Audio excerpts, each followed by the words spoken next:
It's the first episode. We're just gonna fuck it, throw everything on. It's gonna suck. We're gonna piss on the wall. All right, Yeah, it doesn't matter. It's gonna suck. Video of the guy standing at the bar or looking at the menu and then just pissing on the ground. No. Like pretending to look at the menu, he's just pissing on the ground.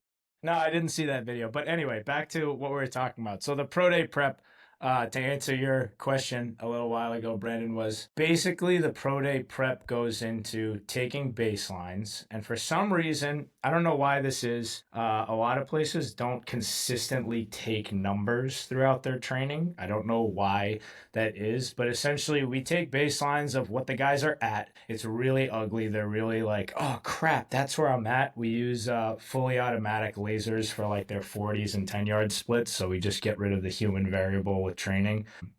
And we just track that. We look to like 1% to 2% progress per week. That doesn't necessarily mean that it's a linear progress all the way through, but if you get 10 weeks, we're looking for a 10 to 20% increase or decrease for sprinting times, like in that realm. If they do that, that's awesome. That's what we can get done. That's good expectations. And that's extreme. Like 10% sprinting in decrease is extreme. Like if you we've looked at some of the other places and like we expect a 1% to 2% increase, and it's like, okay, well, I think these guys this year got different. Speed's different. Like I think this year the guys ended up their speed increase was like a 6 or a 7% on their 40s L's and shuttles. I think their L's and shuttles were more, but on their 40s it was like a 6% decrease, I should say. I can pull up the numbers, but Brandon might know about that. How do you measure speed percentage increase as it pertains to track times? That's something that you would have a better.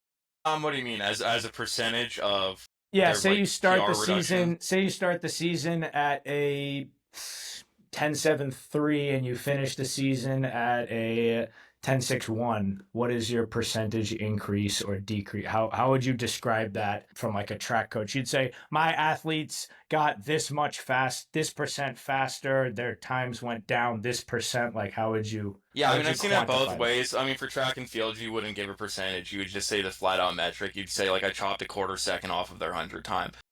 Okay, then we'll stick with that. Yeah, for people that do more combine prep, like whatever you want to call it, field sport things, I see it as a percentage. People, a lot of times now, for whatever reason, the, like, KPI that they are obsessed with is, like max velocity. So people say, okay, there's a 5% increase in there if they're, at 11 meters per second or whatever. If you want to do freedom units, 23 miles per hour or whatever, they'll say they got 2% faster. Yeah. Max velocity is cool. I think if we're just talking about the combine prep when you're prepping for a test, you can increase your max velocity and not get any better at the actual tests themselves. Yeah. So that's like, here, we'll throw this quote in, number one. Combine prep and test prep, athletic performance testing prep is the same as any kind of test. So if you sucked at math, Brandon, and you were really bad at math and struggling. In fact.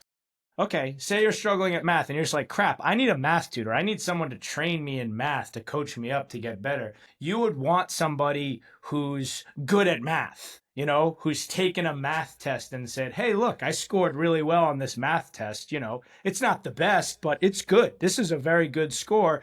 Let me show you, and I've learned a lot from this score. Let me show you some strategies that you can help improve your math test score, or SATs, or whatever standardized test you want to use. And Troy and I's approach is it should be a similar type. We use things that helped us when we went, and also other clients that we worked with for the specific tests. So if you just say, I want to get stronger, well, that's not necessarily going to translate to your 225 bench test. It's not a strength. We're trying to prep you for the actual specific test that you'll be taking. You could be the most agile and quick athlete in the country, but if you don't have the proper technique for a 5.10.5, your number is going to be shitty, and some guy who's not as agile as you is going to have a better number. And then for these are the tests that the NFL and sporting world has used to determine how athletic someone is. I actually have a theory that it's much more about it's used to determine how someone preps. Can you get the technique right? Can you do the drill correctly? Yeah. So back to the percentages, because Coach says 10 to 20% on all the weight room tests, because I have all the pro day numbers, pro day guys' numbers right here. the sprint tests, like 40 and stuff like that, when you look into it, like the best places are like, we're looking for like a 2 to 3% increase. All the weight room tests, bench, vertical, and broad jump, we got Atwood's increasing 10% on broad, I would just give the 34% numbers. on vertical. Just give And their numbers. Just tell them how many inches higher, how many reps they add. yeah, Josh put 10 inches on his broad jump, 8 inches on his vertical, and added 7 reps on his bench. Phil did 11 inches on his broad, 4.5 inches on his vertical, and 8 reps on his bench. So typically what we found what is reasonable to expect with weight room testing is you add about anywhere from 1/2 inch to 1 inch a week, and anywhere from, 1 rep. Should be a little less than 1 rep a week for a total of 10 weeks, because those first few weeks you need to kind of build your base back up, and some of those are technique and timing, but that's like a reasonable improvement. With field drills, feasibly, you're really just looking to get like 0.15 better in all your drills. That is reasonable. We recently talked about after this, a challenge for us is to see if we can shave off even more and how we would approach that. I would say 0.15. If you can shave off 0.15 for any sort of speed metric, that's pretty good in 10 weeks. But I think that we could do better, because there's a lot more technical aspects, and if we could streamline that, I think we can really perfect our prep with that and do better than whatever the standard is for combine test prep. Curious for speed, obviously. I'm like showing my track background and biasing towards the speed element, my curiosity. But like, are you seeing a progressive week in, week out reduction in speed? Because given how much, more neurologically like fatiguing it is, or is that something that you're seeing based on specific cycles, or do you not even see that reduction until like you start tapering? It actually is pretty week in, week out. Troy we'll go to the field and we'll load up the sled, because the 10-yard, I think, is we found it's the most trainable aspect of speed. Your get off, your start, you can actually adapt to like starting. So you do heavy sled pushes, pair them with sprints. Our goal is usually to get a few hundredths faster each week. And that seems to hold up through, even with our huge college group over the summer. That's pretty consistent. Yeah. Sometimes there's tweaks in form and technique that they might take a step back if we're kind of tweaking with how they do it. And we've played with it over the years where we've loaded up the sled like too much, to a point where like, okay, now we're like, I'll use Chase as an example. Like, Chase 300 pounds. Okay, I have 400 pounds on the sled. He's progressing each week. All right, I did have his body weight on it, lighter than his body weight, and then his body weight on it, and I progressed. I'm like, all right, how much can we push this? Get 400 on the sled, and now his sprint times are decreasing. So you have to find, like, all right, what's that medium that's gonna not completely fucking drain him, where he can't actually run fast anymore. Like, the sled push is taking more out of him than it should. So we found like over time that it's typically, once you get past body weight on the sled, that's too much of a stress for like improving that metric. Are you seeing a difference between like offensive skill position players versus, I mean, I'm sure you are, versus line? What does that look like in terms of loading, especially when it relates to body weight? Loading for the sled, or just load management in general? Let's go with loading for the sled, but I'm also curious about load management in general, especially given how many high intensity. I'll speak on what I recognize the difference. Troy will probably have more to say about this, but I know from what I've seen and what we've done is the bigger guys, when you start getting over 260, I would say, maybe even 275, depending on the athlete, a lot more like low impact plyometrics, joint work. They need a lot more like recovery tools, like tissue work. Like They need a lot more. There's a lot more support work that goes into the bigger guys so they can handle the training. Whereas a lot of times with skill positions, it's really just kind of training them. And usually they don't run into, by the time they're in college or later in college, they can handle their body. Their knees are not as much of a concern, like ankles, like low backs, not as much of a concern. It doesn't pop up as frequently, but the big guys need a lot more just like overall, I would use like PT work for lack of a better term, like just body awareness, core, like all those things that sometimes we kind of poke fun of as like the soft guy stuff. the biomechanics expert stuff. I think the big guys sometimes need more of that, complemented with the actual training. But the skill guys are usually just pretty, it's usually pretty like linear, like get them strong, get them fast, make them run, make them recover. Usually they need to do more mobility work because, like, I don't know, guys go to high school, ball out, college, ball out, and their stretching is, all right, score 3 touchdowns. Yeah, DeFranco called it some of these. You go in the weight room, you do some of these, you do some of these. All right, let's do it. Let's get started. Like, But those are the guys you want. Those are the Yeah. beast athletes. Those are the best adapters. Like, that's who benefits the most from like good training, is people who, left to their own devices, are already at a really high level and they just need a little bit of tweaking, a little bit of structure, and they're off to the races. yeah. On the note of the sled, he's right on with the load throughout the weight room and the joints and the mobility with skills and big guys. And then on the note of the sled, skill guys. So I'll use Murph as an example. Murph Naruto runs. Like, he runs like this. Like, he straight up just Naruto runs. And we're putting him on the sled, like, push, like, sled march, 10 yard, and it's not working. So we switch him over, like, Murph, you sled drag. Like, from hands behind, sled drag. And then all of a sudden, it completely corrects his posture from this to this. And he's now hips in perfectly, like, marching, dragging the sled, goes over to the 10 yard, and boom, instant fix of his sprint mechanics. And so that is something super important that you have to look at with the sled and stuff. And I noticed that, I think that was 2 summers ago, we made that note on him, and it changed it huge. Yeah, because we were watching him and we're like, Murph, hold that 45-degree angle on your start. Like, just hold it. You almost want to feel like you're falling forward. And he goes, okay, and holds it and just does a face plant on the grass. And everyone's standing there like, run! It's like, I tried, I fell right over. But yeah, that's another thing with the sled that we like. Like, sled and 10 and acceleration. Sled contrasted with sprint, outstanding for acceleration. It's just how you use the sled, how you load it for guys. Like, what's too much load, what's not enough to get a good stimulus, and are they pushing, are they pulling, are they dragging, where are their hips when they sprint, stuff like that. I think a big thing, and Brandon, you and I talked about this a little while ago, you sent me a text, where we don't typically try to say, like, this is how we do something. It's much more about, all right, this is what we want to get. This is the result we want to get.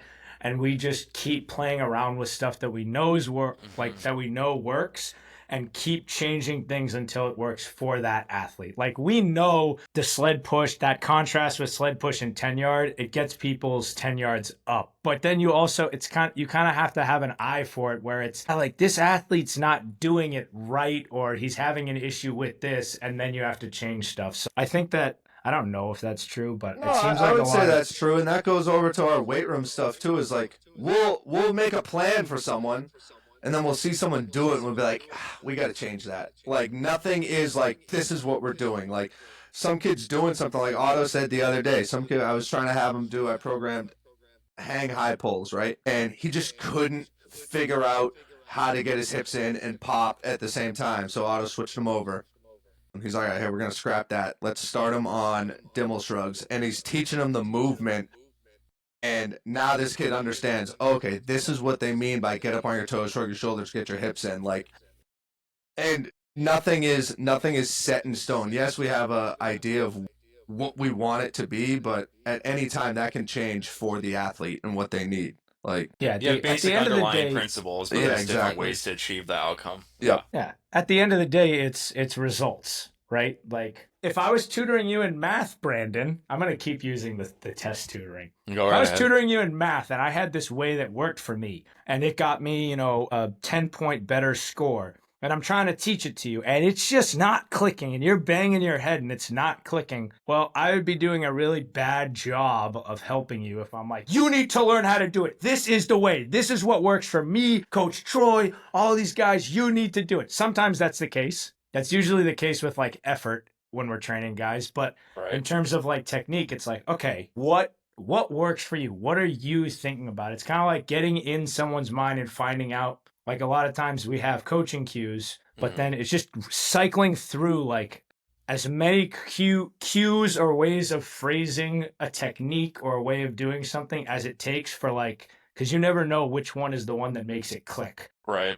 I'd be like, think of setting up your blocks or something, and you're like, I understand that, like the angles on the one that blocks. usually works for people on cleans and pulls and stuff is try to fuck a sheep through a barbed wire fence. It's true. It does work. You might have to edit that out. Yeah. Really bring your hips through. Get your hips in. Try and fuck the sheep through the barbed wire fence. Get your hips in there. Is there a clean way to phrase that? Try to make love to a fornicate. Ew, That's sick. Brandon. That's like That's California shit, huh? So gross. Disgusting. You say that like Massachusetts is like radically different in terms of at least Fornicate is whatever. disgusting. That's like moist. That's a terrible word. All right, moving on. Yeah. That is a good. We do get pretty creative with our cues because usually funny ones stick with guys. So It does teach them. It's like, yeah. But yeah, I don't know. At the end of the day, it's just results. If the guy doesn't get stronger, if the guy doesn't get faster, it's why we do our like progress reports and we take track of like all the numbers and performance metrics, because it seems to us that with athlete training, there's a lot of places where you'll go and train and you'll be like, yeah, man, you're getting stronger. Like, yeah, man, you're getting like, am I faster. really? And it's all bullshit unless you just show How do the you know? numbers. Like, and I don't really care how you get there. It's just, are you training hard? Are you doing the right things? Are you progressing? If you're not progressing, how are we changing things? And if you don't get results, it didn't work. Like, if you didn't get results, it didn't work. You could be like, yeah, but I'm moving. My form is like way better. It's like, well, you didn't run any faster, so it didn't work. Yeah. Like, tell yourself whatever you want. Like, it didn't work. That shit drives me crazy too. Like, you hear about places it's like, all right, well, how do they do it over there? Like, what do they do? Oh, you walk in, like, the workout's on the board. And that's it? Yeah, the workout's on the board. Do you track it? No. Is it a different work? Yeah, it's a different workout every time I go in. So how do you know what you're fucking doing? Like, how do you know if you're getting better? Oh, okay, there's a choice of workouts on the board. There's 4 workouts on the board that I can choose from on which to do. Okay, so if you just don't feel like doing legs, you just can go in and do 3 upper body days and 1 leg day. No one's actually like, there's a place like that around here. It's like you walk in and A lot of places like that. It's like you walk in, there's nowhere, like you don't write anything down. It's just like there are trainers that work there and are there to like help you if you need it. But it's like sports performance, workouts on the board. It's like there's nowhere to track that. And how are you really getting better? Are they creating a plan for you? No, you're just doing a you might as well just download a plan off Google and go to a cheaper gym. Right. Like, what am I paying for? Yeah, just go. There's so many free athlete workouts that you can just go and get. That's what we started with. Like when we were just fucking figuring shit out back in Troy's garage, we would just like download, all right, like Nebraska football program. Yeah, this is seriously. what we're doing. Like, here we go. Read And then you figure DeFranco out from there. blogs and be like, train your neck to prevent concussions. I'm like, okay. Yeah. Shrug, sick. I just got hamstring cramp. Fuck.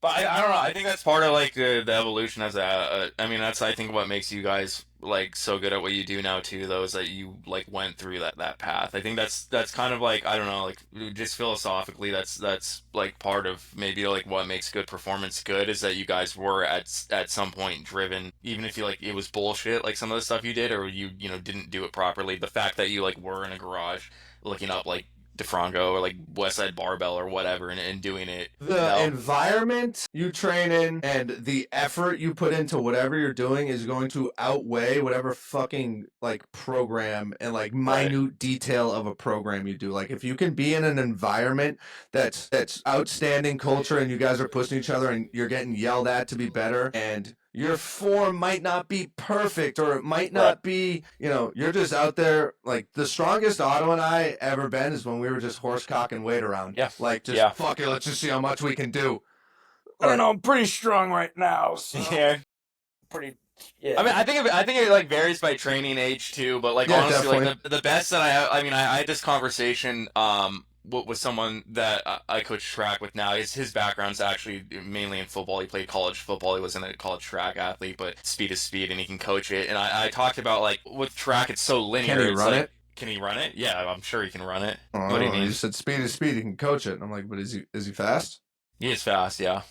Okay. But no, we had this conversation, and I was like, "There's so many like there are," and I kind of talked to Otto about this the other day. There are these like random variables that you just like can't that aren't quantifiable, even in something like as metric driven as track. Because like I ran my fastest when I would like go in and get in trouble with the strength coaches because I was putting like extra weight on all my power cleans. I like the things that I did didn't necessarily like make sense in terms of like fatigue or like adaptations, but they just kind of worked. And sometimes I think that like, I don't know, that's like part of the equation. I can't really explain why, and I don't know if I'll ever be able to, but I don't know if that's something that you've seen as well. That's 100% something that we've seen. It's the Mark Yeah, I call it like the grit factor. It's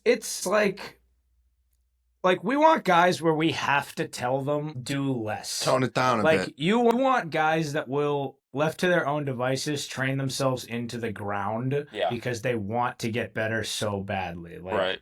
Like you want that overtraining like crave. And then when we finally get them to tone it down just a bit, that's when they're like, they're doing so much, and then they're with us, and we get them to tone it down just a bit. That's where the crazy gains and progress come in. Like, right. But then by the flip side, you get guys that's like, dude, that is not enough work. Like, you got to push it harder. Yeah. That's interesting that you say, the best that you felt and the best that you ran is when you're kind of just like throwing weight. It's fucking. There's other factors though. I was younger. My training age was younger. Like I probably couldn't pull that off now. I mean, I definitely couldn't pull it off now, but it worked when I was 21, 22. I mean, like I have memories like I was just like so obsessed with any sort of training. I have memories of like we'd go to a track meet, we'd have an away meet, and then I'd come back and I would like it'd be like 9 p.m. at night, and I would like sneak off to the rec center to go and lift. Like that same day as a meet, like just cause like I was so obsessed with it that I would go home and like chug a C4 at 8 p.m. after I just spent 5 hours, running 4 events, and I would just go and lift. And like on paper that makes no sense. And if my coaches had found out, they like would have probably would have killed you. Yeah, they would have freaked the fuck out. But like it's just I was like obsessed with it. And like maybe it's not sustainable now, but I do think that it like built not only like a mindset to it, but there are some qualities I think even like physiologically that come from that, just like in terms of like tendon adaptation and pushing just, yourself past things. pure workload volume. Yeah.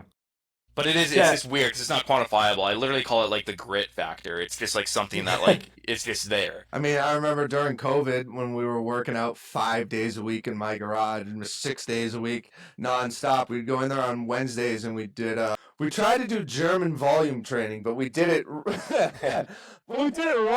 It was supposed to be 10 by 10. But we did 10 by 10 on 10 exercises. So we were in there for like 3 hours, and we're like, this is fucking hard. Yeah.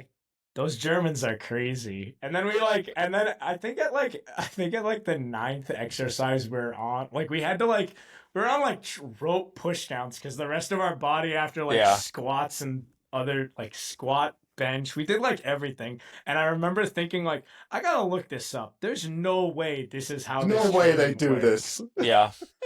But see, it works at times. I mean, it works at times, and it's just, I think it's part of just like the mindset and the culture that you build. And then if you do it with a training partner or a teammate, it's multiplied, even though it doesn't make any conventional sense. No, I think that you're onto something. I've had the same thoughts because we've talked about this. Like you and I have pretty similar like physiologies, I'd say, like in terms of like jumping and sprinting and stuff. But I also had the same, like would quote unquote overtrain a ton when I was in high school, like stuff that if I were to look at now made absolutely no sense. But I wonder, does that play into it? That's why we have a lot of the things, we have stuff that we put at the end of the workouts, just kind of that fuck you factor where it's like, this is going to be good for you. It's unreasonably hard. There's no volume tracking on this. This is like going until you can't. And I think that when you get too into sports science and performance training, you lose that. All right, dude, like empty the tank. Oh, but what about like my volume? It's like, nah, dude, you're feeling good. Like, or you messed up on something. Like, empty the fucking tank. We had a like, kid ask the other day. We gave him one. One of my favorites is Tsunami Lunges. We play a song called The Tsunami, and it's 4.5 minutes long. We say, go pick your favorite weight, and you just stand there and do lunges for like 4.5, 5 minutes and turn the song on blast. And when I gave it to a kid the other day, and he asked me, he's like, this is like hard. Like, this is like really hard. Like, what's the point of this? I said, that is the point. He said, but I was like sore for like 2 days after. I'm like, yeah, that's the fucking point. Like, you're 16. You need to do shit like this. Even back then and a little later on, I was always like, why are we doing this? Like, this isn't quantifiable. Like, this doesn't make it, you know what I mean? Like, this is not technically making me faster. But, like, as I've started to coach other athletes and as I've, like, grown as my own athlete, I've realized that there's, like, a lot. It's, like, sometimes things just need to be hard for the sake of it. Whether that's, like, building, it's multiple factors. It's building a culture, one, especially when it's an athletic program or gym. It's about building a culture. Two, it's about mindset, especially, you know, the more progressive a sprint is, it becomes building a mindset and being able to deal with fatigue, not just, you know, like physiologically, but mentally. And honestly, there's this something, like, it goes back to the grit factor. There are just these X factors where you have to do hard stuff that technically, according to the science, might not make sense. And, like, I think, once again, you know, tying it back to good performance, I think that's, like, something that benefits you guys, is that you guys have gone down that path, because anybody can pick up a book and read and say, like, you know, progressive overload leads to this, reducing sprint volume leads to this, but there are these, like, other weird intangible things that you kind of have to just experience to really realize that they work. That's like I've heard people say, like, 300s are stupid for football players, and it's like 300s is like a rite of passage in football. Like, you're fucking running 300s. Like, that's what Otto, I think we talked about it the other day. We're like, you're fucking running 300s. Like, okay, it's not the most optimal thing for football performance, but it's what you fucking do. It's hard, and yeah, go do it. Push through it. We had a kid over the summer that could not push through it. But I mean, I hear there's, like, other benefits too. But so, like, one, if you're training youth athletes, they're probably gonna end up in a program, like, whether it's football players or 300s, or it's sprinters or just general base work. You're gonna if you end up in a collegiate program, if you end up in a competitive collegiate program, one, you're gonna do it. Two, you need to build the mindset to be able to do it. And three, honestly, I think, like, yeah, maybe it's not the most optimal, but I do think there are, like, certain adaptations that, like, come from it. Like, you are building, like, elasticity from, like, increased, like, ground contact. There all are various things that come from it. Anything you do is going to help in some capacity. It's like what Troy said. Like, how you do something is way more important with the specifics of what you do. Whether you want to do reverse lunges, Bulgarian split squats, like, I don't really care if you go half-assed on whatever the most optimal movement is, but some other guy is fucking cranking out, you know, well, I don't know about that. No, if someone's cranking out shit, they're going to see more improvement, even if it's just from mentally. They're seeing improvement on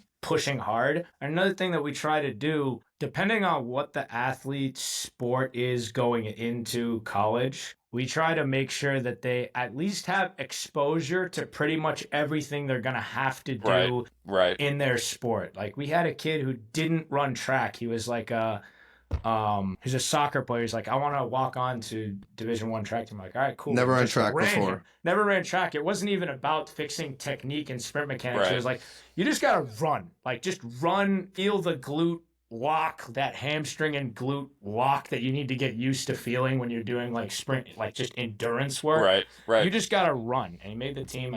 What's funny is you mentioned that story one time, and I actually randomly was thinking about it, even though you had mentioned it in, like, 2 sentences in passing, because I just had this thought. I was like, what would I do if someone came up to me and they were like, I want to walk on to a Division I track program, but I've never done it, and they're a sprinter. And it's like, technically, like, what does the conventional science say, like, the most optimal thing would be, was, like, to make him as fast as possible. But that's not going to really work. Like, yeah, they're going to test his metrics at some point, so he does need to be fast, but what actually matters is him buying time in fall training. Like, he better show up, like, in shape. He better be familiar with, doing extensive and intensive tempo, doing speed endurance, doing, like, getting a lot of lactate work. Like, yeah, it's just, go with, like, a conjugate method or something. Like, get him some speed training. Make sure that if they test his 10 fly, that it's good. But, like, make sure that he shows up, because in the beginning, you're going to be just buying time. Well, I think Otto told him, too. I think, and you can correct me if I'm wrong, I think your best chance to make it's going to be at the 400. So you got to run. And you just ran his ass all summer. Like,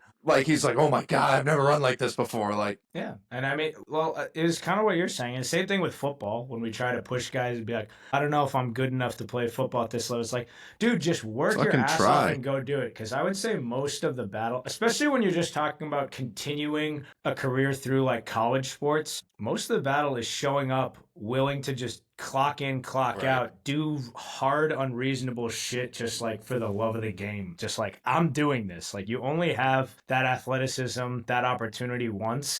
So you might as well just do it, because you're not. I don't think you're really missing out on that much. We have all our guys that go through college and get, I would argue, like better jobs after college than they would have if they just never played sports. Yep. So I don't know. Yeah, I think that a lot of it is just prepping. I think that a lot of people don't understand what they're getting themselves into when they're going off to college athletics, depending on the level. And our goal is to try to make sure that we want all of our athletes, when they get to whatever their first level is, or even when they come back to us and go back, is to say, oh, I've done way harder shit with Troy and Otto than this. Like, I can Right. handle this no problem. Like, that's really the goal, is just prepping. And it's the same thing with pro day prep. It's the same thing with any kind of prep, is you have no idea what you're getting yourself into. Once you understand it, all right, now how do we regress that back so the athlete can train for it, so that when they are ready for that opportunity or just get thrown into that environment, they got it. They had the tools to succeed. They had the tools to figure it out and be like, oh, I know how to push through. I haven't done this really hard thing, but I know how to push through really hard like Right. finishers and stuff. I haven't Right. done this one exercise, but I've been taught a bunch of like weird technical exercises, so I know how to learn those exercises. I haven't been taught this specific route, but we've done field work where I didn't know how to do this other route and they broke it down. Right. This is how you get better at this. This is how you get better at this movement. And a lot of it just comes down to like reps and grit, like you said. that's a great example of that would be like with the pro day training, and Jake Orlando, he had not done the L drill. He had not, in his whole time training, he had not done a full L drill. So he comes to us, he's got 10 days with us, and he did what, coach? 30? At least 30 in 10 days. He probably did between 20, 30, 40 L drills, like full reps of the L drill. So by the time pro day came along, he was like, oh, I know exactly how to do this now. I got 30 reps of this. Like, so it's crazy to think you're training for something and you know exactly what the drill is and you don't get any reps at it. It is crazy. Yeah. Well, especially with combines and stuff, that's like the day of, you're judged on that day, right? So you need to, like, I think I've talked about this with you, Brandon. Like, when we were doing the 30-meter testing for a bobsled, the 30-meter, like this, that, like, I have ran so many timed 40s that, like, I've always said, like, I've ran 1,000,040s. This is 1,000,001. I get it to the line, I go back. And I used to get really nervous, like when I first started doing them. And now pretty much any testing variable in terms of jumping, like anything that I have had somewhat experience, I don't get that anxiety because I've clocked so many reps doing the exact same start in the exact same like situation of like, oh, I'm getting measured on this. All right, sick. Like, I've done this so many times, but the hardest part is people don't want to measure themselves because that first time you do it, it sucks. Like before we did it, I was over the summer with Troy, and the first couple 30s that I ran sucked. Yeah. Like, they were garbage. And I said, all right, cool. And we just kept running 30s and kept getting better at them. And sure enough, 500s here, a couple hundreds there. And then you end up shaving like 0.2 of a second off from your absolute start. And it's the same thing with 40-yard dash. It's the same thing with shuttle. Any type of pick your test. It would be the same thing with a math test or SAT prep or GMAT or anything. It's reps and understanding. This is what the test is going to feel like. This is my setup for the test. I'm going to use the same pencil that I use. I'm going to hold it the same way. I'm going to have the same breakfast. I'm going to drink the same coffee. Like, I'm doing the same thing. And then once you get in that moment, boom, like, you're prepared for it. I mean, go ahead. I was going to say, Let's get into some questions. let's get a little more casual. Let's get into some questions. Yeah, let's get now. into We some questions. exhausted, That was all right? good. That was good. We'll get into some questions. I got them up right here. We don't have to go. I mean, Have they're Brandon read them.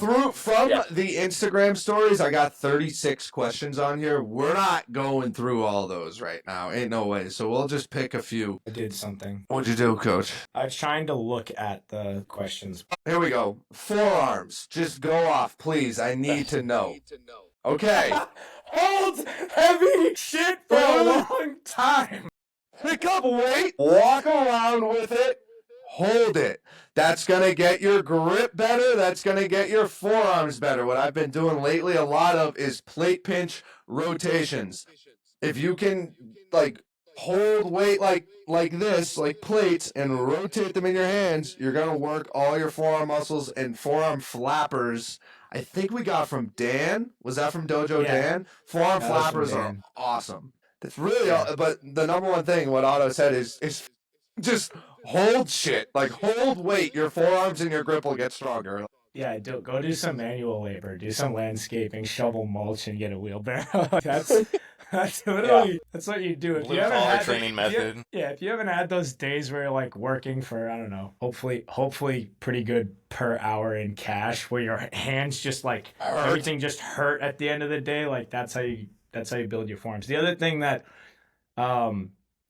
I think athletes should know is that the smaller the muscle, the more volume you need to get a stimulus and you get it to grow. So that goes for forearm, calves. If you're trying to develop some weird, minute angle or something, this is more for aesthetically. Like if your grip is bad, like just do dead hangs until you can hang for a long time. But if you're trying to like build a muscle, you need a fuck ton of volume for small muscles for them to grow. So 3x10 forearm curls like isn't gonna cut it most likely. Yeah. Next one. If you're asking about, I mean, it might if you're a freak, but if you're asking about how to grow and build your forearms, then you're probably not. So I got about 5 different questions about knee pain for linemen and big guys. Okay. Typically, what we've noticed with big guys and their knee pain is it's patella tendonitis for the most part. Really tight quads, really tight hips. And you need to roll those out, sit under the steel temper. That fixes a lot of guys, Otto, in the gym. When they just sit the friggin' steel temper sit on their quads and go through pain for 5 minutes to stand up and go, yeah, my knees feel good now. Body tempering, Donnie Thompson. Look it up. That shit works. Yep. The best part about that is I'm pretty sure they don't even post anything about the science behind it. It's like screw the science, it just works. I was like, hell yeah, yes. Put metal on your body and feel better. Another thing that helps guys a lot with if your knee pain is patella tendonitis is holding a split squat, getting in a split squat and then kind of shifting forward and driving into that front knee a little bit, holding that for 30 seconds. 30 seconds to 60 seconds typically will get rid of, at least alleviate some of your knee pain and tendonitis for the time being to get you through the workout or whatever it may be. Do a couple sets of that. I think a lot of when we started doing low impact plyos, I think you've called them tendon bathing previously. Yeah, that's coined by Gooch right there. He gave tendon bathing. Yeah, I okay. like it. I was so confused when I saw it. I was like, what the hell's tendon? Oh, it's low impact plyo. But getting a lot of reps in movements and angles that like you get those pain in. So like say you're having knee pain when you do a certain thing, if you can modify that movement to the point where you don't have pain and just fucking get a shit ton of reps, like that usually strengthens the issue, right? So like if your knees hurt in the bottom of the squat when you're squatting, like I would be, if I ever have a knee pain, it's usually because, like my VMOs feel weak or like something doesn't really feel right. So I would decrease my load by quite a bit in terms of like weight on my back and just get a ton of reps and get kind of that springy feeling back. Same thing with ankles or lateral movement. Like usually guys that have slow lateral movement, if you just have them do a nice, really easy, like kind of lateral hops, nothing that puts like impact on the joints, even just jumping in place really easy. Over time, if you can get up to like 100 reps every couple of days and just kind of bounce and get used to that movement, your tendons and all your muscles just get used to it, and all of a sudden it's strong and it's not like oh my god, like I'm in pain. Yeah. We rarely see that. When you incorporate stuff like that, I don't think we've ever seen anyone's knee pain go up. Like, hey, you're doing low impact plyos just up and down. We did them with Chase when he was bugging his knees. And you do that, you start to the point where it's not painful, and you just put them on time and get as many reps as they can handle and just keep doing that. And all of a sudden, they've adapted and that movement isn't painful. Because I think what happens is athletes, you have to train like an athlete. You have to do repeat broad jumps and vertical jumps. All right, dude, well, you don't have enough reps. In Dude, you're like, 300 pounds. That's going to take this. a lot of your 300 pounds. Yeah, that's going to take a lot more stress in your body. Your knees are going to feel a lot more sore. Even not 300 pounds. Like, you get skill guys that are doing like a bunch of plyometric training and their VMOs look like Tic Tacs. Yeah. It's like, dude, all the force is going right into your joints. Yeah. Like, you're going to get crushed. You're going to get pain. The force is not being distributed on your muscle. Like, it's not being distributed properly. You're just like beating your body into the ground. And then I don't know if this is true. I theorize that that's where you get a lot of people saying like, oh, you need to manage the load to risk injuries. And I would argue you don't necessarily, like, yeah, you need to manage the load, but that's not bad. You just need to increase the load in other things if that's what you want to do. If you want to have a workout where you're doing a ton of repeat broad jumps for horizontal force projection, well, then you better make sure that your body can handle that. So before you get there, you might have to do some other exercises or other movements to get your joints, ligaments ready to do it. Yeah, even low back, just everything prepped to the point where it can handle that kind of volume. And then you can do it. But everyone wants to jump into like, yeah, I'm going to do this until I fail. I said, awesome, great. That's an awesome mentality. But if it fucks you up, then you're not ready for it. Like, I hate to break it to you. Like, yeah. It is what it is. And a lot of it with knee pain and stuff is stretching too. We, like, guys. Oh, but stretching bad for you, coach. Oh, yeah, right. No, a lot of guys. Cheaters don't stretch. A lot of guys don't stretch. And I see it, like, not.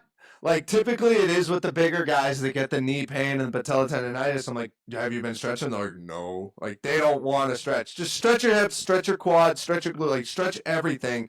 It's gonna help alleviate some of that and take some tension off your patella. Most impressive lift done at our gym or at the garage, I guess you could say, the OG garage. Pretty sure you deadlifted like 780 with the sewer covers. With the trap bar on the sewer covers or something. You remember that? That's such an ego lift. I know.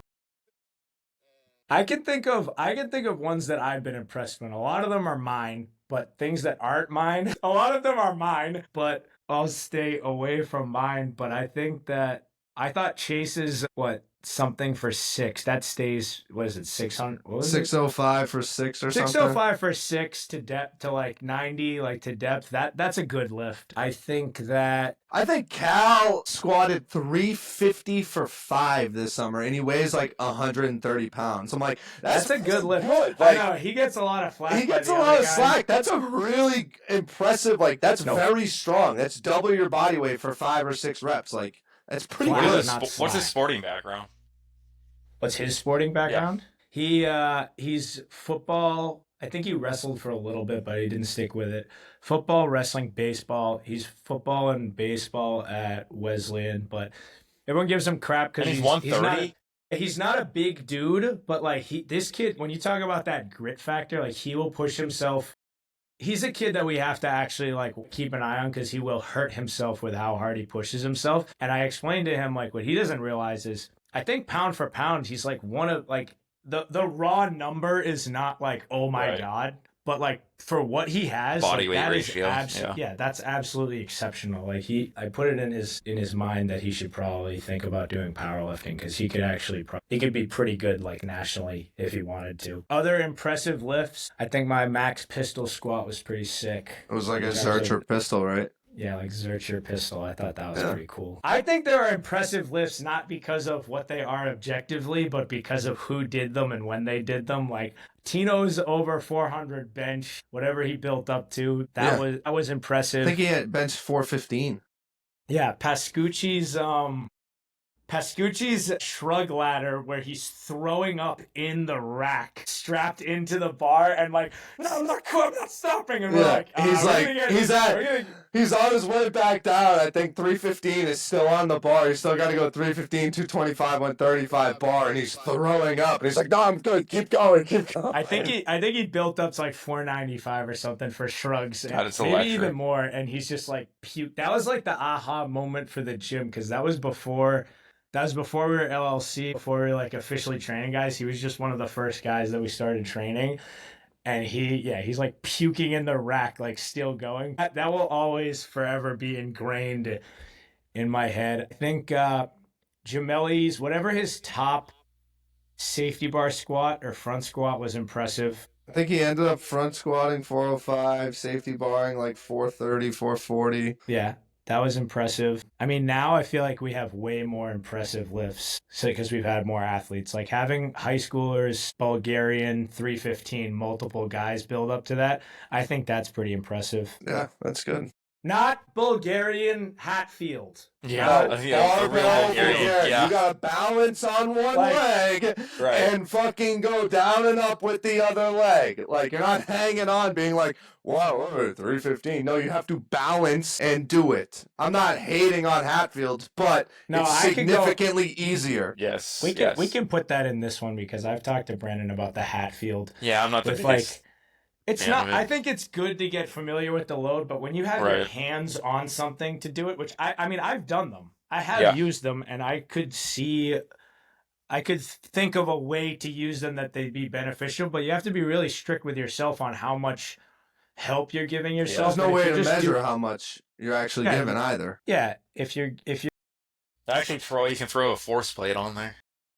It still wouldn't force. You can make dynamometers on the handles and see how much you're gripping as you go up and down. No, I'm sure someone's actually done that, but I guess you could you could attach it. But no, I don't know. Yeah. There's too much of a variable with how much you're assisting yourself for Hatfield. So if you use it for a completely other usage, if you use it to get used to an exercise, I know for a lot of single leg stuff, I almost always, if it's a new single leg movement that I'm trying to get heavier in, I'll hold on to something and feel it out and see the movement and assist it. But if you're trying to use it as something, I increased my Hatfield by this much. That's too much there's too much variable in how much you help yourself if you're holding on to a rack. If you're doing it for a different purpose, that's fine. But I think that you could do 405 Hatfield split squat 1 week, and then the next week you could do 415, but you could be moving less weight with 415 on the bar doing a Hatfield split squat than 405 because you have no way of gauging how much you're helping yourself. So I don't know how we got off on that tangent. I don't know how we got I don't know either. I used them recently. Most impressive lifts. That's how. I used them Hatfield recently that I think is pretty good is you hold on for the eccentric. You overload, and hold on for an eccentric portion. Do a slow eccentric, 5-6 seconds, whatever. And then you lighten up on your handle. Maybe don't use the handle on your way back up. See, I would think... Or the other way, sorry. I would do it the other way around. Don't hold on. Sorry, I misspoke. Don't hold on the way back up. Hold on. So that you're actually overloading on the way down. Sorry, I completely misspoke. Overloading on the way down. Or you just did it wrong. No, I misspoke. But I could have done it wrong. I'm pretty sure it's over. That's just overload on the way down. Don't hold on the way back up. Get yourself back up so that you have the overload. I think Josh's hit 34 reps on pro day in the gym. He 37 on his best, freshest training day. That's pretty impressive. He hit 43 of 235 with the blue pad. That doesn't. Pretty good. All right, how to bulletproof your hammies, Coach. We talked about this last night. Yeah. I'll give you one on how to bulletproof your hamstrings. Proof something. You ready? You can't bulletproof your hamstrings.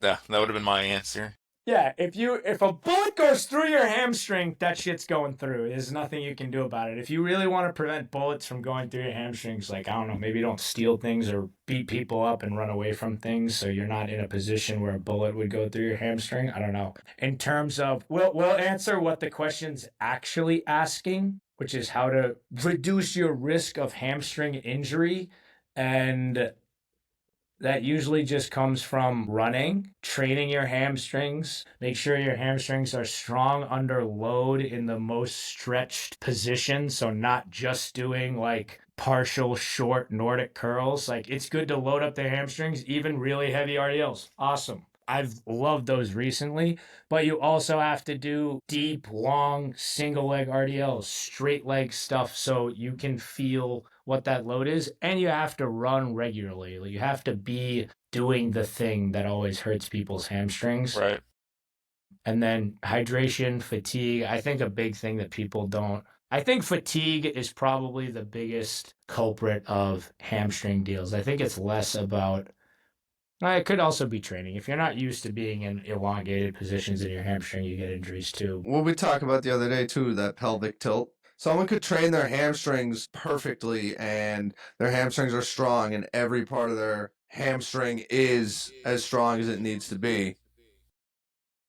But if their fucking pelvis is shifted, it's going to put excess load. Like J.B. Morin did an entire study on it.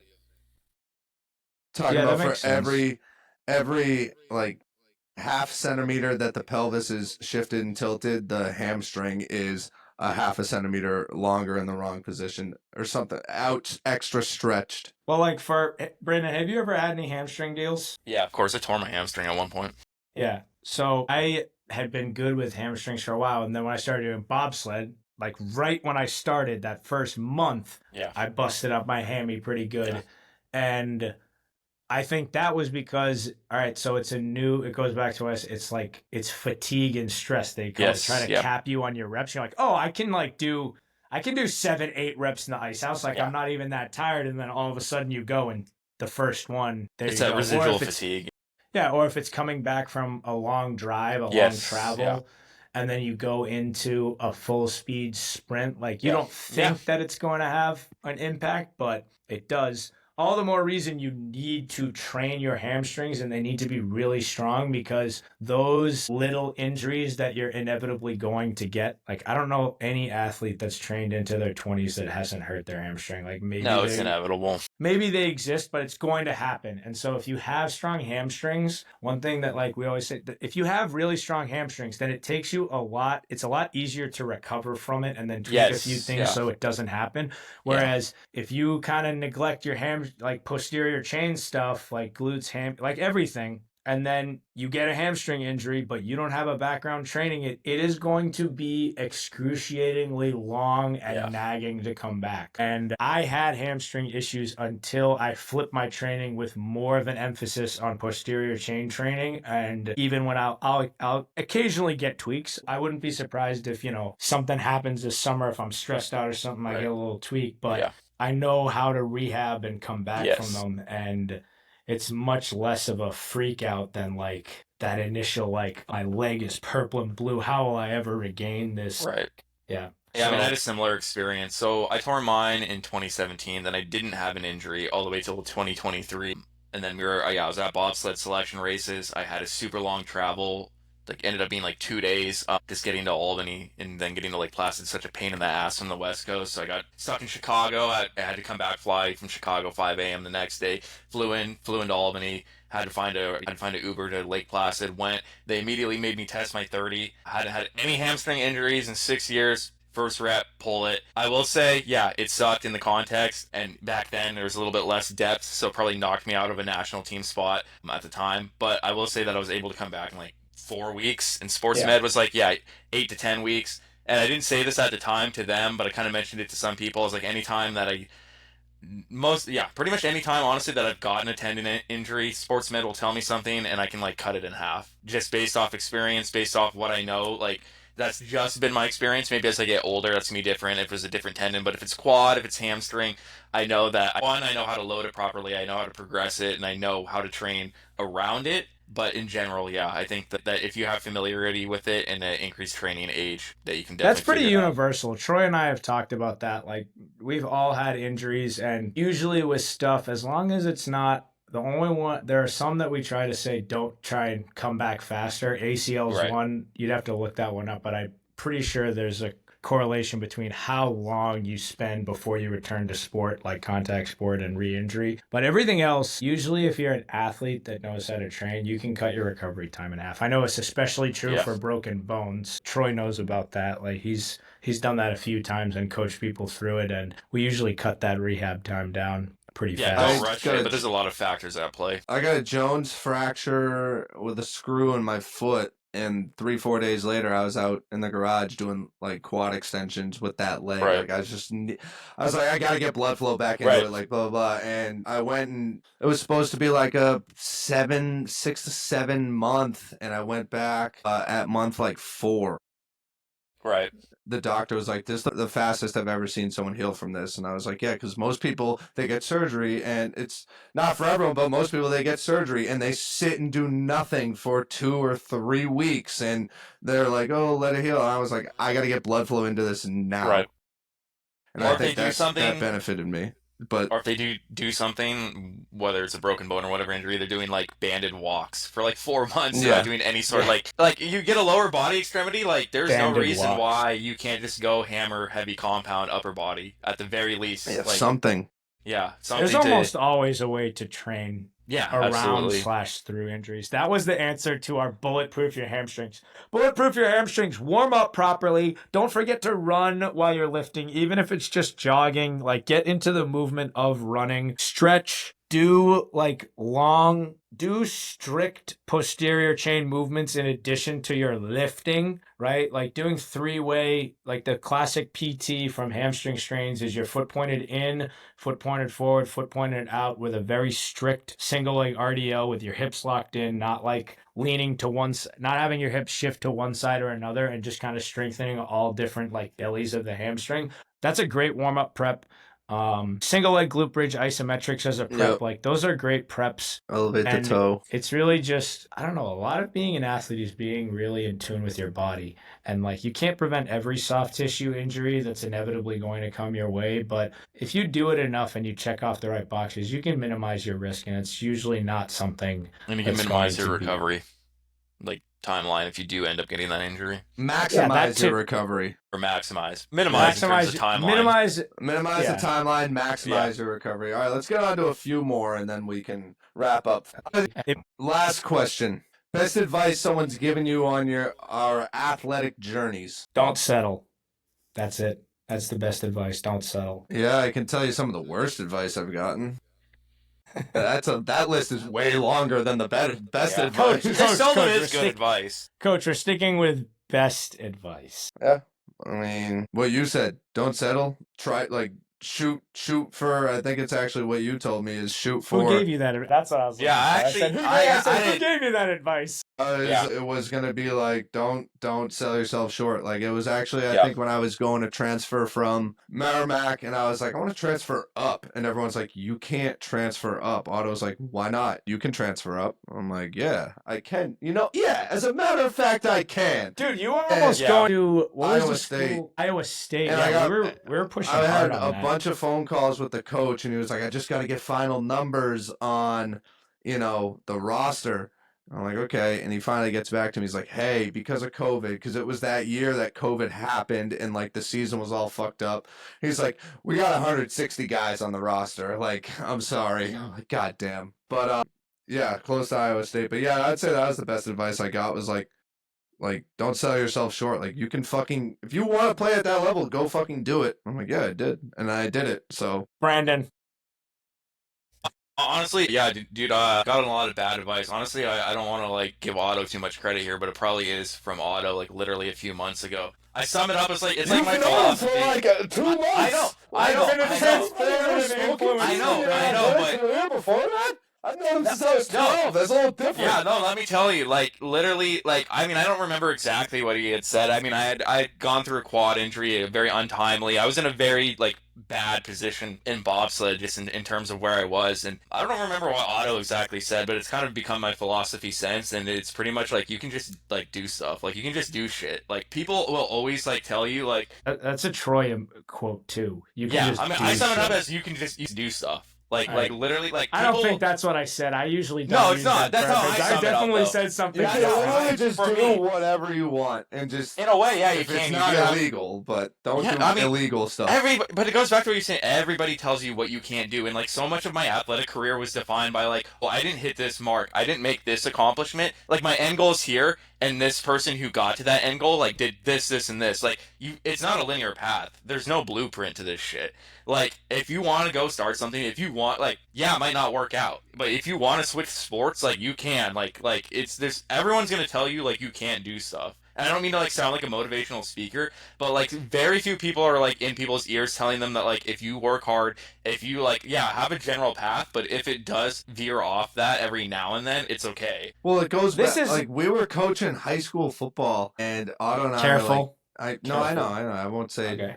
Otto and I are like, this kid could be good, like this, and then it's like the coach is like, no, that kid can't be Yeah. good. And Yes, Otto's yeah. like, what's it cost? It doesn't cost you anything to believe Yeah. in someone, like. Yeah. Like It's free. It's free to It's believe free. in a kid. Like, give Yeah. him. You might like fucking. If he wants to be coached, coach him hard and believe in him. Don't just think, he's not going to be anything, so you're not going to coach him hard. Like, Yeah. shit like Yeah. that. You know, I you think- run into stuff like that a lot. I think Absolutely. I mean, I've been doing something- this for a few months, and I've like run into. There's so many like, yeah, like when somebody's like uber talented at a certain sport, like sometimes they run into less obstacles. But there's lots of people who are like what I call, they're like fringe prospects. Like they could like walk on at a Division I program. They could maybe even earn a scholarship, but nobody's telling them that, and they're comparing themselves to the people who are in that higher level. So the you know what I way- mean? And nobody, there's so many people that like, it sounds so cliche, but they just need to be like pushed a little bit more. Yeah. So the way that we always train people, and it's also the frustrating thing with that is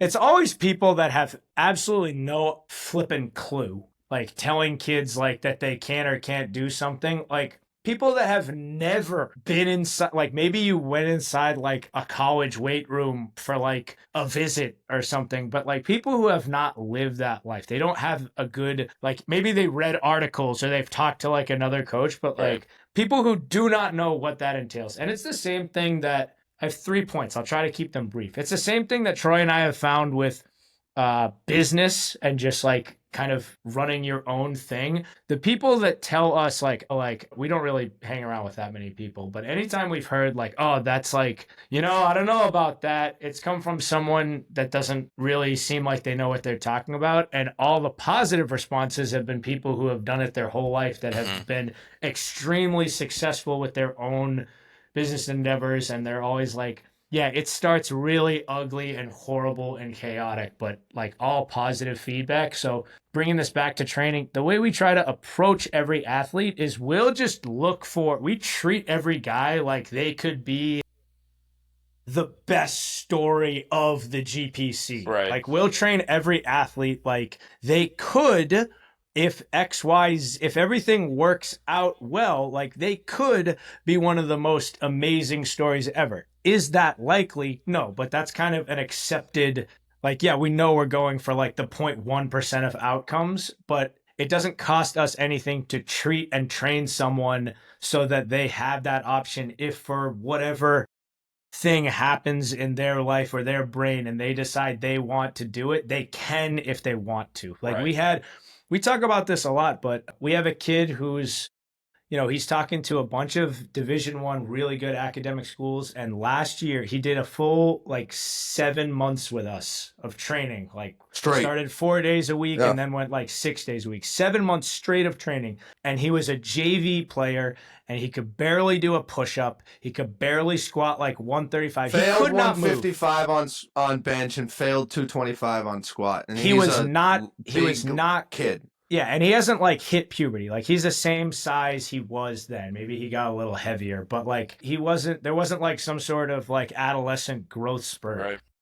He's had a really good time to train because obviously you have hormones that you respond really well to training. And he went from like the weakest, worst kid on JV to one of the strongest kids and football players in the state now. Like he is a dominant player. He is like now not even complete. He hasn't even completed this offseason training going into his senior year, but like completely transformed where his trajectory was. And all we had to do is say, if you want to do this, you can do it.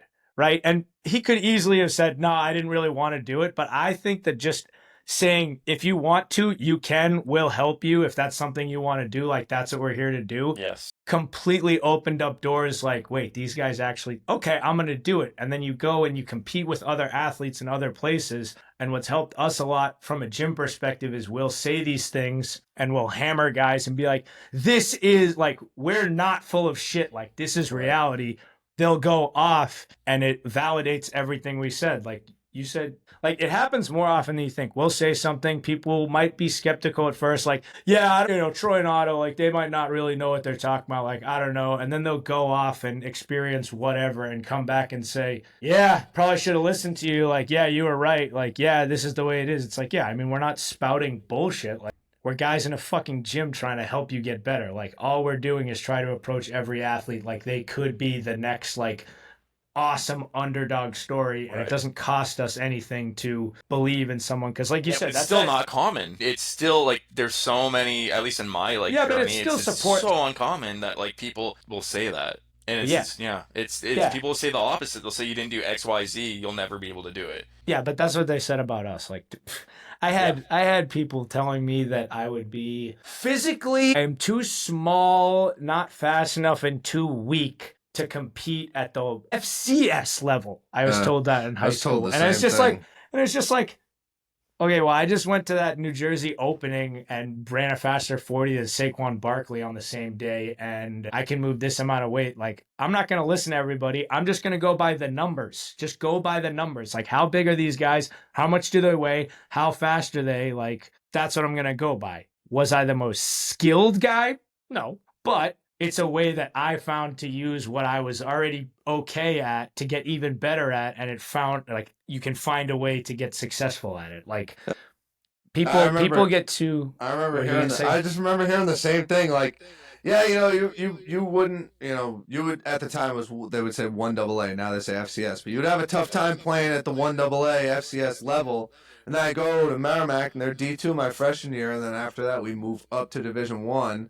And I start like 17 games at the FCS level, and then I transfer up to FBS, and like Otto and I find ourselves on the field against Florida State and Pitt, and it's like, okay, so you guys who told us like you would struggle to play at this even FCS level, now we're on the field at the biggest, like a step down from the NFL, the biggest level there is, like Florida State, Clemson, Pitt, Army, like. If I had I wish that's what we always say. We try to be like the trainers and coaches that we wish we had. Cause like you're running down on the whiteout game against like friggin' Clemson in Death Valley. I'm like, this is like another game for me. It's really cool. Like I have my role on special teams. This is what I'm going to do. But if I could have had coaches to like show you like, hey, this is what you have to do. I think there's a lot of things that both Troy and I like completely missed, but the only thing that we had was just like butting heads, slamming it into metal. Like we're going to will this into existence. So now it's like, all right, we're trying to look for guys with that same attitude. Like I'm going to will this into existence. I'm going to bend. I'm going to will to power. Yeah. The steel of life into the shape that I want it to be. Yeah. And then it's like, all right, great. That's what we want. That's what you need. But here's like 20 other things that like you probably have no idea that we have now found out after the fact from that doing. Trust us, like this would be really good if you started doing this now. Like even just freaking I mean that just plays into the mindset. I have like something somewhat similar. I remember like my freshman year I was at Washington State when the Pac-12 was still the Pac-12, and it was probably the best. It was the best. It depends. You're gonna wait. You have to put this in the beginning, just so everyone knows. Brandon is very fast. He would be like the fastest guy in the GPC. He's ran like sub. There's a lot of track inflation. I watched a high school kid just ran a 20.3 against my athletes whatever. But for all intents and purposes, if you're at track meet, Texas high school kid who allegedly ran a okay. I have opinions on that. I have opinions on that, but I'll save that for another time. All right, go back to your story. We didn't cover your athleticism. Brandon's been able to replicate. Yeah, but you know what? Just crop it up and throw it in a little blurb so people get to know you too, because we're gonna use a lot of this. I see how people go on podcasts for 3 hours and shit, huh? Hell yeah! Jesus Christ, it's been an hour. Yeah, no, it's good. No, but Brandon replicated 10-pound med ball dunk. He's really fast. He's deep into the 10-second 100 meters in his college time. Very good. Very high vert. Like all the stuff that GPC guys, all the skill guys aspire to hit. Like Brandon's done it, and he's also done it outside the GPC. So this is why I think it's really important to get more guys involved with what we're doing, because he's on the absolute other side of the country and has come to a lot of the similar conclusions that playing a completely different sport, but still like training focused and pushing the boundaries of what people dictate is possible for like athletes. And he's come to it's all similar conclusion. That's why we bond with all those other guys from different sports. God, we're gonna get like 5 episodes out of this. It doesn't have to be 1. But that's fine. This is just the first one. Just go. Yeah, to go to that point, I mean, I remember, so I was at Washington State when the Pac-12 was probably still a top 2 conference in track and field, and I went into one of the coaches' office beginning of the year. And it's crazy. I won't name names, but they brought up, they're looking at my high school times, and she looked me dead in the eyes, and they were like, "You will not score at the Pac-12 conference." Like, that's what they told me straight up. And I was like, immediately I wanted to transfer. My dad made me stay. I had not a great year for a number of reasons. Left, went to junior college, tore my hamstring in junior college. JUCO product, baby. Yes, JUCO product. Hashtag JUCO product. You get your eligibility back? Can you go back to college now? I mean, yeah. JUCO already did 6 years. I know. I saw it doesn't count now. I know. I saw it doesn't count. But yeah, go to JUCO. Climb out of JUCO after tearing my hamstring. I mean, I could do a 40-minute, episode about this. Either way, end up transferring. Go to track and field, you wouldn't call it FCS. You'd probably call it like mid-major. Go to a D1 mid-major, redshirt, and now I'm back 4th year. So 3 years since this coach told me that I would never score at the level. I remember the first meet at USC, line up with another freshman from that same class, and I beat him. And it's like what did that cost that person, that coach, to like doubt me? Like nothing. And it's like now I'm beating your athletes. And it's just grit. It just took grit. It took that mindset, like the absurd, like just,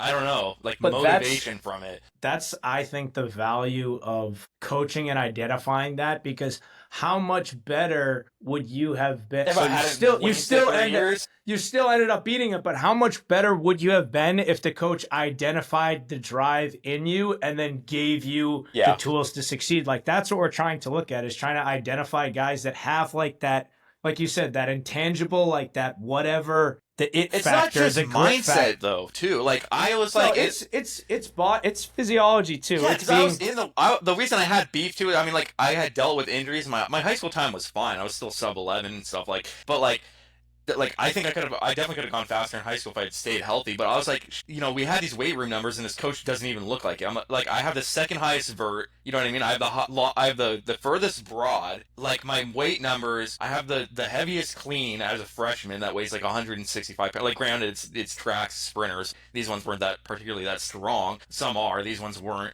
And it's like, why did you not just like look at that? Instead, you like looked at one number that you saw, because you had your opinions about it, you like put my career on this trajectory. And it's like, it goes back to what you're saying. It's like, even in something, for me coaching track, it's something that's so metric driven that you would think that there is not these variables. Like so much of it is like, I see someone do one movement and like, yeah, their mark sucks. Their time sucks. But I'm like, I see the athleticism. I see the grit. You know what I mean? I see raw intangibles, but so many coaches don't do that. Which is like why I'm like, and it goes back to what you're saying, that's why I'm like so, not that I have any clout to endorse it, but like that's why I have such a strong endorsement of the Good Performance Center, is because I have barely met any coaches that have that mindset and that are willing to like concede those things. Yeah, we haven't either. That's basically why we started, because it's like, where is this? Where do you train? Where do you get resources? Like, where are guys that are going to say like, you want to get that shit done? This is what you do. And maybe you don't get it done, but we always say, like, if you aim as high possible and give it your all,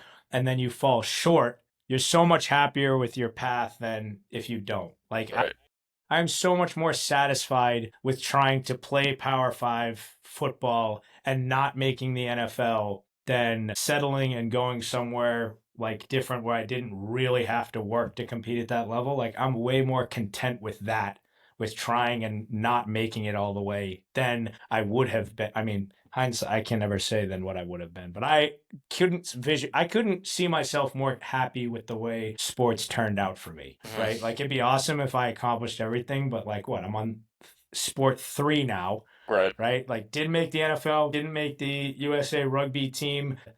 Now I'm on bobsled. We'll see how this next year goes.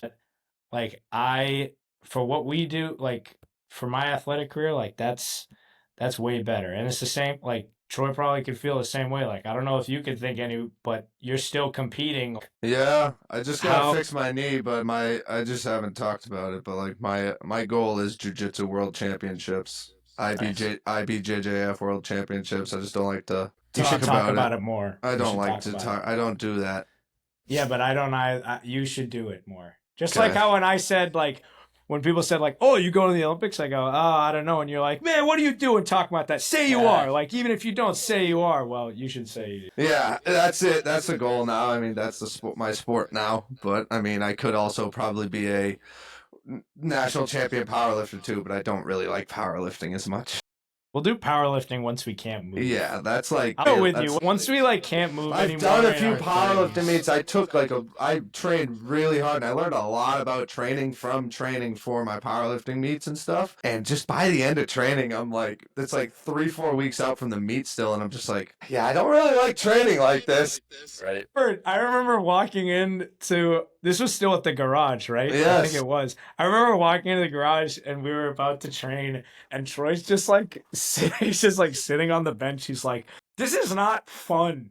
Like, No. this is not fun. Training for like competition, like in sport where you're like gonna compete and going against someone, like that's fun. Yeah, I'm just And you chasing run a and jump number and sprint, on a like- barbell. Right. I'm like, Chasing okay. that like one number is like, I mean, maybe it will be fun once we don't have Once we have other nothing options. else to do. But Right. I can tell you from my experience, at least, coming from athlete background, and like Otto just said, you're chasing to compete against someone else. So the only person, I guess you could say, oh, you're competing against yourself. Yeah, but it's just way different. Like Otto said before, the barbell does not hit back. Like the barbell Yes. is not gonna like tap you, like submit you, or like it's just like, yeah, I'm just trying to eat as much food as I can and lift this squat 550 today. Like, yeah, like it just wasn't Sick. fun for me. Coming from someone who jumped and sprinted like 3-4 days a week for like 10 years straight, like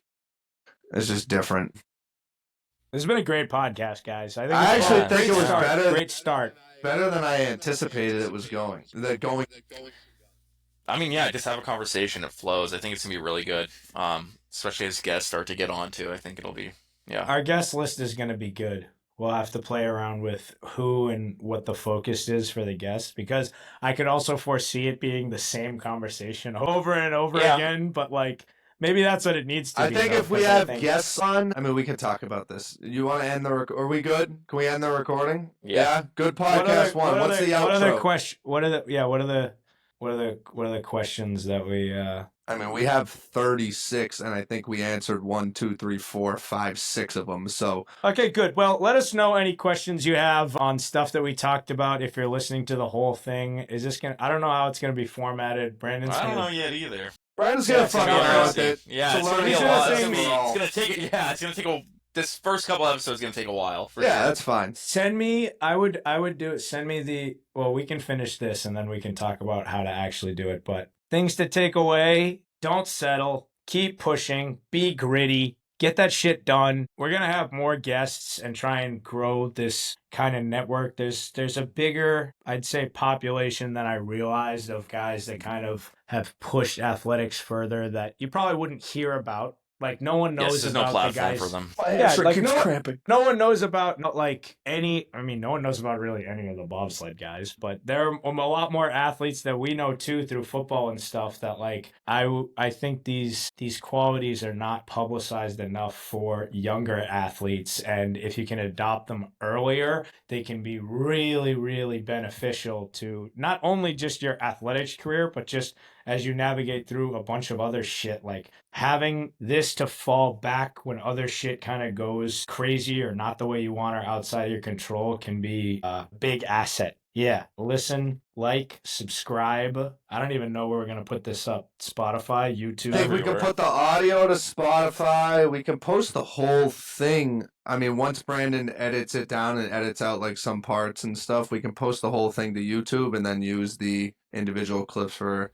I don't Shorts, TikTok, and Instagram. If you got suggestions, send them to us, DM us, do whatever, follow Brandon. want to get son of a